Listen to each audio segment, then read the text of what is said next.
Check this one out, Starguy #1. It's got some really interesting creative elements to it. Let's take a look.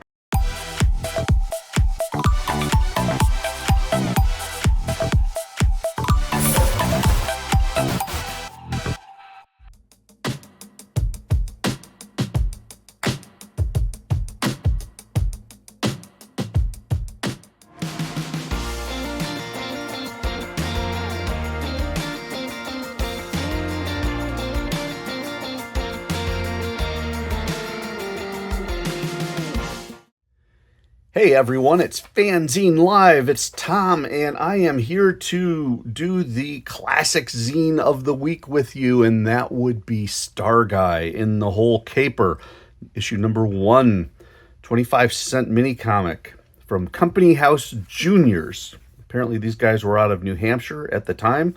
What is the time? My guess is it's about a 1987, 1988 zine, but I don't have a date inside here. I've looked through and don't see anything involving a date. The copyright just says copyright of the creator. I see that Thorin and Tom worked on the art together, with pencils being Thorin, inks being Tom, story being by Thorin and Tom, and I think I'm going to guess that's Cagle. So I'm guessing that it's Tom Cagle and Thorin Cagle. Interesting little zine. We'll start with a couple technical things about it, and then we'll get into the story. This is a zine of a size that I am not used to seeing. As an example of what I am used to seeing, this is a standard mini comic. And by that I mean it's an 8.5 by 11 sheet, folded over once, cut, so it's cut into two, and then you fold the whole thing over. So if I have cut my zine, I can slice. I've got two pieces that are 5.5 by 8.5, folded over once. It's 5.5 by 4.5. Here, or excuse me, 4.25. Here, I've got 5.5 tall, same size, but then I only have 3.5 wide. And as best I know, there is no paper in this world that is 7 by, take two of these, that would get you out to 11. 7 by 11. So were they chopping their paper? Were they using a different type of paper? I don't know. But anyway, I find that interesting. It also is nice because it resembles more closely to me the proportions of a standard comic book. Much better than, say, the more squared off standard mini comic. So I find that all interesting. Anyway, let's talk about the zine itself. Couple things I really enjoyed about this from a technical point of view. First off, I thought that the size was an interesting thing, but the other thing I like about it is they've got this character called 2D Man or something like that, and you can see that they put, I will get up really close with that they hand drew this 2D man with 3D glasses. And so you've got yourself some red and blue in there.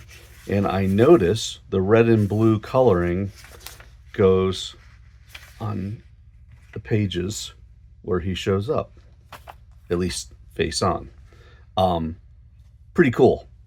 So, always interested in seeing those little extra touches. I know, like, for example, Alan Freeman, the legendary small press artist and publisher of Slam Bang, he often would use airbrushing to add color to his covers.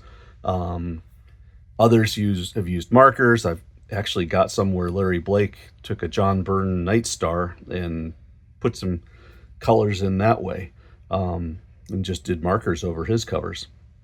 So plenty of options. Looks like this is just colored pencil, but it's a neat little touch. Your eyes gravitate straight toward it. Okay, let's talk about Starguy and the whole caper. This appears to be Starguy, appears to be Dunkin' Donuts.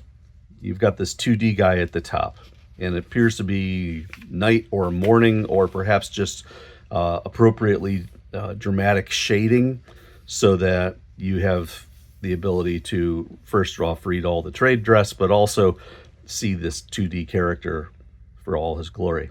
I do like how they did the line work behind there for the shading, and down here too.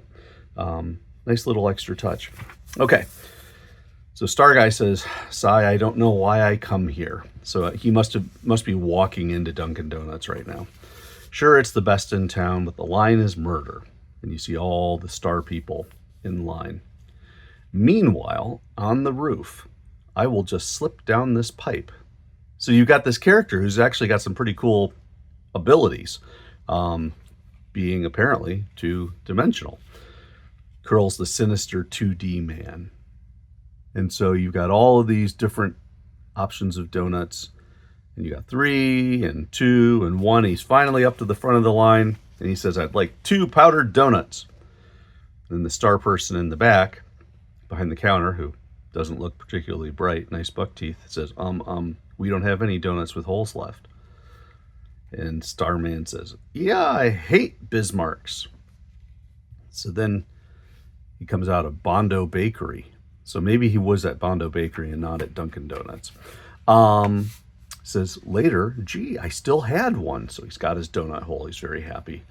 And then, hard to see, I'm going to show you. You can see those glasses, and you can see a straight line, or a curvy line, for a sinister 2D man. Yum, what? Whoops. And he says, "You." And the 2D man slips out. Says, "Oh, well, bye." Well, that's what you think. Our friendly neighborhood Starguy has a arms locker with looks like an Uzi, a couple katanas, some throwing stars, and a grenade. And he says, "Eat lead." And he starts firing away. Now the 2D man, of course, being totally flat, is able to have a lot of the bullets miss him. And here he says, "Gotcha." And again, another creative thing. Being 2D with those cool glasses, he slips between the cracks in the fence. But of course, Starguy's got all sorts of firepower, blows through the fence, but he can't find him. And of course, the 2D man is hanging out, lying flat against the fence. So that's it. It says, don't miss our next issue in 60 days. A lot of fun. I like it. You can see that, I mean, it's not the sexiest type of piece, but there's some thought, some creativity that went into it. Some pretty interesting uses of artwork, working with this whole notion of what's 3D and what's 2D. Panel design is decent. In the format, again, I'm guessing from the size of the lettering, this was probably created at original size. This looks like somebody could have written these out by hand. But yeah, kind of fun. Kind of fun. The photocopying, again, you know, it's the 80s. It wasn't fantastic. But I really like this. So, Starguy, the whole caper, issue number 1. Wonder what happens after they get through the fence. Okay, that's it for now, everybody. Thank you for watching FANzine Live. It's always appreciated, and I don't think I have anything else to say, so why don't I just say I will catch you next time.